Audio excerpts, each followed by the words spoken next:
Everyone, this is my new mini vlog. আমার নতুন ভ্লগে আপনাদের স্বাগত। তো সেদিন ছিল মেহেন্দির বুকিং এক দাদার বাড়িতে। দাদা আমাকে পিক আপ করতে চলে এসেছিলেন চন্দ্রনগর স্টেশনে।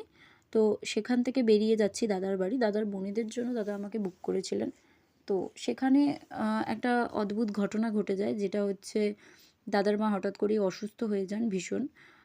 সবার ওখানে মেন্টালিটি সেরকমভাবে ভালো ছিল না যে মেহেন্দি পরার।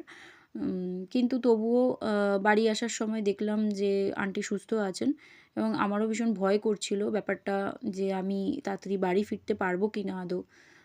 তো কাজ এখনও মোটামুটি চলছে। তো তোমরা দেখে বলো মেহেন্দির কাজগুলো কেমন কি হয়েছে, কতটা কি ভালো, কতটা কি খারাপ।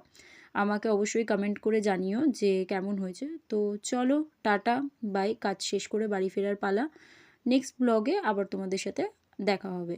টাটা।